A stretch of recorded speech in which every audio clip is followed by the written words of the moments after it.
ਮਨਜਿੰਦਰ ਸਿੰਘ ਸਿਰਸਾ ਵੱਲੋਂ ਆਪਣਾ ਅਸਤੀਫਾ ਵਾਪਸ ਲੈ ਜਾਣ ਤੇ ਡੀਐਸਜੀਐਮਸੀ ਦੇ ਜਨਰਲ ਸਕੱਤਰ ਹਰਮੀਤ ਕਾਲਕਾ ਦਾ ਬਿਆਨ ਹੈ। ਉਹਨਾਂ ਕਿਹਾ ਕਿ ਮਨਜਿੰਦਰ ਸਿਰਸਾ ਨੇ ਇੱਕ ਚਾਲ ਖੇਡੀ ਹੈ। ਅਸੀਂ ਭਾਜਪਾ ਦੀ ਦਖਲਅੰਦਾਜ਼ੀ ਕਦੇ ਵੀ ਬਰਦਾਸ਼ਤ ਨਹੀਂ ਕਰਾਂਗੇ। ਹੋਰ ਕੀ ਕੁਝ ਉਹਨਾਂ ਕਿਹਾ, ਸੁਣਦੇ ਹਾਂ।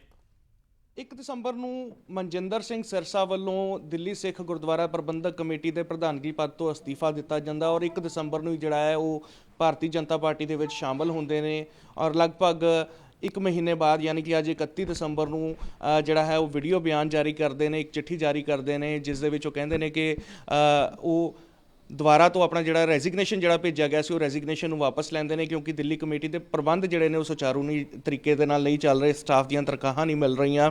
ਹਰਮੀਤ ਸਿੰਘ ਕਾਲਕਾ ਜੀ ਸਾਡੇ ਨਾਲ ਨੇ, ਜਨਰਲ ਸਕੱਤਰ ਦਿੱਲੀ ਸਿੱਖ ਗੁਰਦੁਆਰਾ ਪ੍ਰਬੰਧਕ ਕਮੇਟੀ। ਕਾਲਕਾ ਜੀ 1 ਦਸੰਬਰ ਨੂੰ ਅਸਤੀਫਾ ਦਿੰਦੇ ਨੇ, ਅੱਜ ਉਹ ਰਿਜ਼ਾਈਨ ਜਿਹੜਾ ਵਾਪਸ ਲੈ ਲੈਂਦੇ ਨੇ, ਕਿਸ ਤਰੀਕੇ ਦੇਖਦੇ ਹੋ ਉਸ ਚੀਜ਼ ਨੂੰ?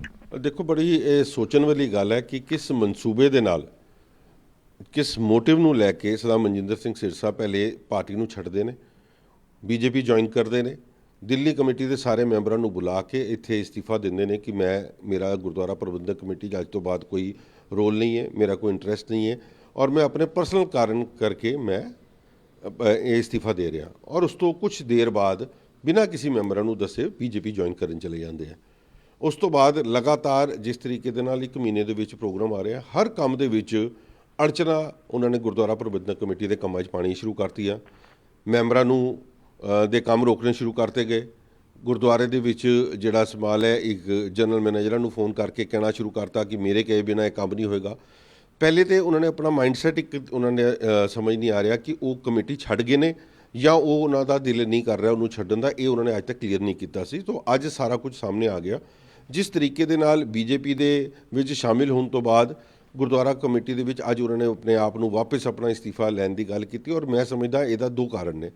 ਇੱਕ ਤੇ ਜਿਹੜੀ ਪਰਸੋਂ ਮੈਂ ਚਿੱਠੀ ਕੱਢੀ ਹੈ ਕਿ ਕੱਲ੍ਹ ਜਿਹੜੀ 1 ਤਰੀਕ ਹੈ, 1 ਤਰੀਕ ਨੂੰ ਦੁਪਹਿਰ 3 ਵਜੇ ਐਗਜ਼ੈਕਟਿਵ ਦੀ ਮੀਟਿੰਗ ਕਾਲ ਕੀਤੀ ਜਾਏ ਕਿਉਂਕਿ ਸਾਡੀ ਜ਼ਿੰਮੇਵਾਰੀ ਹੈ, ਅਸੀਂ ਜਿੱਤੇ ਹੋਏ ਨੁਮਾਇੰਦੇ ਆ, ਸਾਨੂੰ ਅੱਗੇ 4 ਸਾਲ ਪ੍ਰਬੰਧ ਚਲਾਉਣਾ ਹੈ।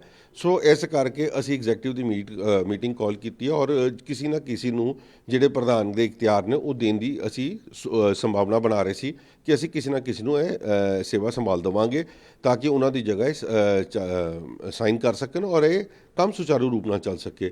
ਉਹਦੇ ਵਿੱਚ ਉਹਨਾਂ ਦੇ ਮਨ ਦੇ ਵਿੱਚ ਕੀ ਆਇਆ, ਉਹਨਾਂ ਨੇ ਅੱਜ ਮੈਂਬਰਸ ਨੂੰ ਬੁਲਾ ਕੇ ਉਹਨਾਂ ਕੋਲੋਂ ਇੱਕ ਚਿੱਠੀ ਕਢਵਾਉਂਦੇ ਨੇ ਕਿ ਸਿਰਸਾ ਜੀ ਤੁਸੀਂ ਨਾ ਛੱਡ ਕੇ ਜਾਓ, ਤੁਸੀਂ ਇਸ ਸਿਸਟਮ ਨੂੰ ਸੰਭਾਲੋ।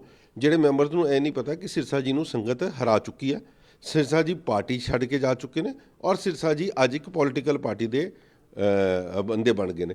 ਹੁਣ ਦੂਜੀ ਗੱਲ ਇੱਥੋਂ ਇਹ ਮੈਂ ਸਮਝਦਾ ਕਿ ਇਸ ਗੱਲ ਨੂੰ ਵੀ ਅਸੀਂ ਇਗਨੋਰ ਨਹੀਂ ਕਰ ਸਕਦੇ ਕਿ ਬੀਜੇਪੀ ਦੇ ਵਿੱਚ ਜਾਣ ਤੋਂ ਬਾਅਦ ਬੀਜੇਪੀ ਦੀ ਸਹੂਲਤਾਂ ਲੈ ਰਿਹਾ, ਜਿਸ ਤਰੀਕੇ ਦੇ ਨਾਲ ਅੱਜ ਉਹਨਾਂ ਨੂੰ ਜ਼ੈਡ ਸਿਕਿਉਰਿਟੀ ਮਿਲੀ ਹੈ, ਮੈਂਬਰਸ ਦੇ ਉੱਤੇ ਦਬਾਅ ਪਾ ਰਿਹਾ, ਇੰਪਰੈਸ਼ਨ ਪਾਉਣ ਦੀ ਕੋਸ਼ਿਸ਼ ਕੀਤੀ ਜਾ ਰਹੀ ਹੈ, ਆਪਣੇ ਗਨਮੈਨ ਦਿਖਾ ਕੇ ਦਬਾਅ ਪਾਉਣ ਦੀ ਕੋਸ਼ਿਸ਼ ਕੀਤੀ ਜਾ ਰਹੀ ਕਿਸੇ ਨਾ ਕਿਸੇ ਤਰੀਕੇ ਔਰ ਗੁਰਦੁਆਰਾ ਪ੍ਰਬੰਧਕ ਕਮੇਟੀ ਦੇ ਵਿੱਚ ਕਿਧਰੇ ਸਿੱਧਾ ਆ ਕੇ ਵਾਪਸ ਆਪਣਾ ਰੈਜ਼ਿਗਨੇਸ਼ਨ ਲੈਣ ਦੀ ਗੱਲ ਕੀਤੀ ਹੈ। ਸੋ ਕਿਧਰੇ ਨਾ ਕਿਧਰੇ ਇੱਥੇ ਬੀਜੇਪੀ ਦੇ ਉੱਤੇ ਵੀ ਡਾਊਟ ਜਾਂਦਾ ਕਿ ਬੀਜੇਪੀ ਦੇ ਕਹਿਣ ਦੇ ਉੱਤੇ ਤੇ ਨਹੀਂ ਕੰਮ ਹੋ ਰਿਹਾ ਬਿਲਕੁਲ, ਕਿਉਂਕਿ ਸਿੱਧੀ ਇੰਟਰਫੇਰੈਂਸ ਬੀਜੇਪੀ ਦੀ ਇੱਕ ਤਾਂ ਪਹਿਲੀ ਗੱਲ ਕਦੀ ਬਰਦਾਸ਼ਤ ਨਹੀਂ ਕੀਤੀ ਜਾਏਗੀ। ਖਾਲੀ ਬੀਜੇਪੀ ਨਹੀਂ, ਕੋਈ ਵੀ ਸਰਕਾਰ ਹੋਏ, ਉਹ ਸਰਕਾਰਾਂ ਦਾ ਜਿਹੜਾ ਇੰਟਰਫੇਰੈਂਸ ਹੈ ਗੁਰਦੁਆਰਾ ਪ੍ਰਬੰਧਕ ਕਮੇਟੀ ਅੱਜ ਤੱਕ ਕਦੀ ਬਰਦਾਸ਼ਤ ਨਹੀਂ ਕੀਤਾ ਗਿਆ। ਸਰਕਾਰਾਂ ਬੰਦ ਹੁੰਦੀਆਂ ਨੇ ਦੇਸ਼ ਨੂੰ ਚਲਾਉਣ ਵਾਸਤੇ ਔਰ ਸਰਕਾਰਾਂ ਕੋਲ ਕੰਮ ਲੈਣਾ ਇਹ ਗੁਰਦੁਆਰਾ ਪ੍ਰਬੰਧਕ ਕਮੇਟੀ ਦਾ ਕੰਮ ਹੈ, ਨਾ ਕਿ ਸਰਕਾਰਾਂ ਦੇ ਵਿੱਚ ਜਾ ਕੇ ਉਹਨਾਂ ਦੇ ਗ੍ਰਹਿ ਮੰਤਰੀਆਂ ਨੂੰ ਵਿੱਚ ਬੁਲਾ ਕੇ ਉਹਨਾਂ ਦੇ ਮੈਂਬਰਾਂ ਨੂੰ ਦਬਾਅ ਪਾਉਣ ਦੀ ਕੋਸ਼ਿਸ਼ ਕੀਤੀ ਜਾਏ ਔਰ ਲੋਕਾਂ ਨੂੰ ਮੈਂਬਰਾਂ ਨੂੰ ਫੋਨ ਕਰਕੇ ਦਬਾਇਆ ਜਾਏ ਕਿ ਤੁਹਾਡੇ ਕੋਲੋਂ ਮੈਂ ਡਾਂਗ ਦੇ ਜ਼ੋਰ ਦੇ ਉੱਤੇ ਵੋਟ ਪਾਵਾਂਗਾ।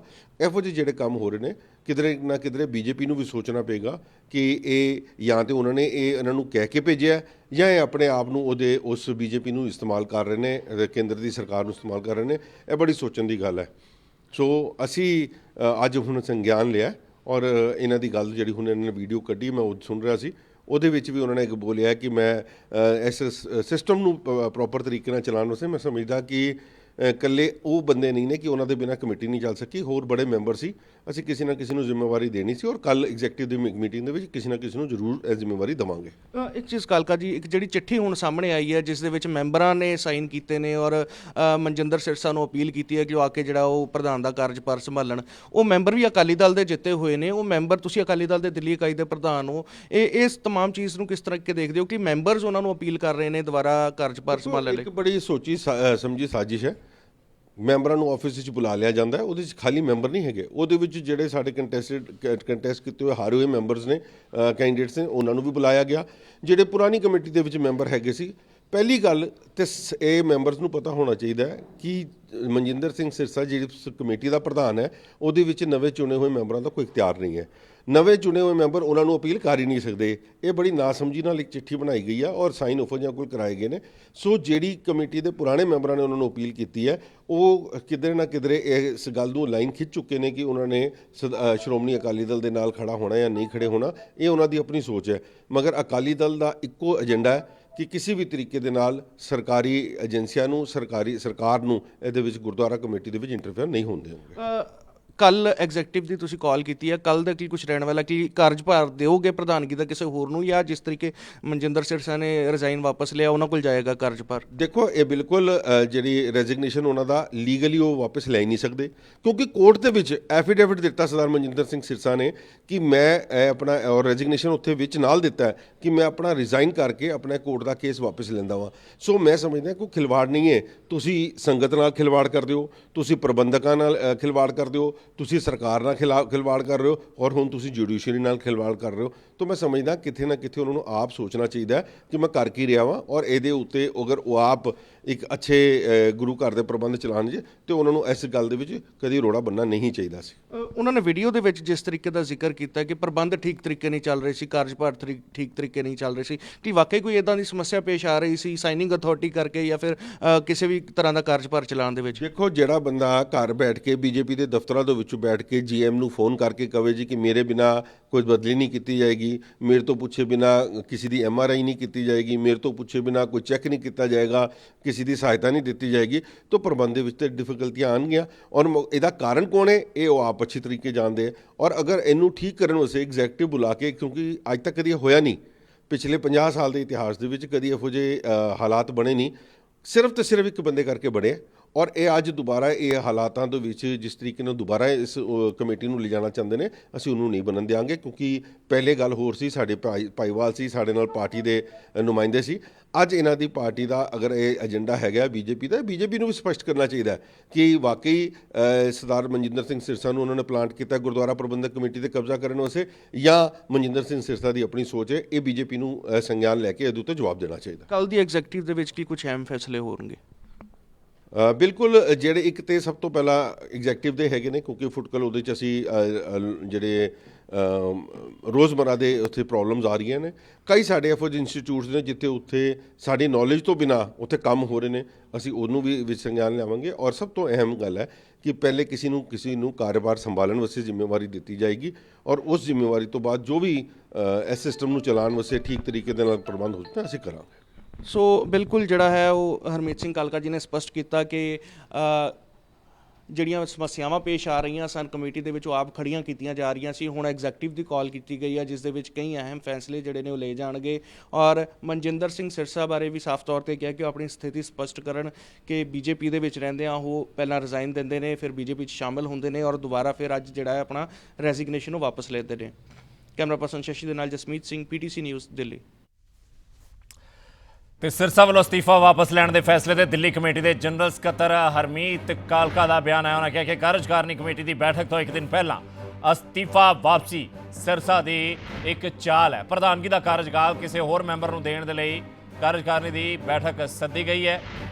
ਭਾਜਪਾ ਦੀ ਸਿੱਖ ਮਾਮਲਿਆਂ ਦੇ ਵਿੱਚ ਦਖਲਅੰਦਾਜ਼ੀ ਕਿਸੇ ਵੀ ਕੀਮਤ ਤੇ ਬਰਦਾਸ਼ਤ ਨਹੀਂ ਕੀਤੀ ਜਾਵੇਗੀ। ਕਾਲਕਾ ਨੇ ਇੱਕ ਵਾਰ ਫਿਰ ਤੋਂ ਸਪਸ਼ਟ ਕਰ ਦਿੱਤਾ। ਉਹਨਾਂ ਕਿਹਾ ਕਿ ਅਦਾਲਤ 'ਚ ਹਲਫਨਾਮਾ ਦੇ ਚੁੱਕੇ ਸਿਰਸਾ ਦੇ ਕੋਲ ਅਸਤੀਫਾ ਵਾਪਸ ਲੈਣ ਦਾ ਕਾਨੂੰਨੀ ਅਧਿਕਾਰ ਨਹੀਂ ਬਚਿਆ। ਕਮੇਟੀ ਦੇ ਕੰਮਾਂ 'ਚ ਖੁਦ ਹੀ ਰੁਕਾਵਟ ਪਾ ਕੇ ਵਾਪਸੀ ਦੀ ਗੱਲ ਕਰ ਰਹੇ ਨੇ ਸਿਰਸਾ ਨੂੰ ਵਾਪਸੀ ਦੇ ਲਈ ਪੱਤਰ ਲਿਖਣ ਵਾਲੇ ਨਵੇਂ ਮੈਂਬਰਾਂ ਦੇ ਕੋਲ ਵੀ ਕੋਈ ਅਧਿਕਾਰ ਨਹੀਂ ਹੈ। ਜੀ ਹਾਂ, ਸਾਰੀਆਂ ਗੱਲਾਂ ਸਪਸ਼ਟ ਕੀਤੀਆਂ ਕਾਲਕਾ ਨੇ। ਉਹਨਾਂ ਕਿਹਾ ਕਿ ਭਾਜਪਾ ਦੇ ਸਿੱਖ ਮਾਮਲਿਆਂ ਦੇ ਵਿੱਚ ਦਖਲਅੰਦਾਜ਼ੀ ਬਰਦਾਸ਼ਤਯੋਗ ਨਹੀਂ ਹੈ। ਸਿਰਸਾ ਵੱਲੋਂ ਅਸਤੀਫਾ ਵਾਪਸ ਲੈਣ ਦੇ ਫੈਸਲੇ ਤੇ ਦਿੱਲੀ ਕਮੇਟੀ ਦੇ ਜਨਰਲ ਸਕੱਤਰ ਹਰਮੀਤ ਕਾਲਕਾ ਦਾ ਵੱਡਾ ਬਿਆਨ। ਕਾਰਜਕਾਰਨੀ ਕਮੇਟੀ ਦੀ ਬੈਠਕ ਤੋਂ ਮਹਿਜ਼ ਇੱਕ ਦਿਨ ਪਹਿਲਾਂ ਅਸਤੀਫਾ ਵਾਪਸ ਲੈਣਾ ਸਿਰਸਾ ਦੀ ਵੱਡੀ ਚਾਲ ਕਰਾਰ ਦਿੱਤਾ। ਉਹਨਾਂ ਕਿਹਾ ਕਿ ਪ੍ਰਧਾਨਗੀ ਦਾ ਕਾਰਜਭਾਰ ਕਿਸੇ ਹੋਰ ਮੈਂਬਰ ਨੂੰ ਦੇਣ ਦੇ ਲਈ ਹੀ ਕਾਰਜਕਾਰਨੀ ਦੀ ਕਮੇਟੀ ਦੀ ਬੈਠਕ ਸੱਦੀ ਗਈ ਸੀ ਤੇ ਇੱਕ ਦਿਨ ਪਹਿਲਾਂ ਕਮੇਟੀ ਬੈਠਕ ਤੋਂ ਠੀਕ ਇੱਕ ਦਿਨ ਪਹਿਲਾਂ ਆਪਣਾ ਅਸਤੀਫਾ ਵਾਪਸ ਲੈਣਾ ਮਨਜਿੰਦਰ ਸਿਰਸਾ ਦੀ ਇੱਕ ਵੱਡੀ ਚਾਲ ਹੈ। ਉਹਨਾਂ ਨੇ ਭਾਜਪਾ ਨੂੰ ਵੀ ਲੰਮੇ ਹੱਥੀਂ ਲਿਆ ਤੇ ਭਾਜਪਾ ਨੂੰ ਵੀ ਸਿੱਧੇ ਤੌਰ ਤੇ ਹਲੂਣਾ ਦਿੱਤਾ। ਕਿ ਭਾਜਪਾ ਵੱਲੋਂ ਜਿਸ ਢੰਗ ਦੇ ਨਾਲ ਸਿੱਖਾਂ ਦੇ ਅੰਦਰੂਨੀ ਮਸਲਿਆਂ ਦੇ ਵਿੱਚ ਦਖਲਅੰਦਾਜ਼ੀ ਕੀਤੀ ਜਾ ਰਹੀ ਹੈ, ਇਹ ਬਰਦਾਸ਼ਤਯੋਗ ਨਹੀਂ ਹੈ। ਕਿਸੇ ਵੀ ਕੀਮਤ ਤੇ ਇਹ ਗੱਲਾਂ ਬਰਦਾਸ਼ਤ ਨਹੀਂ ਕੀਤੀਆਂ ਜਾਣਗੀਆਂ।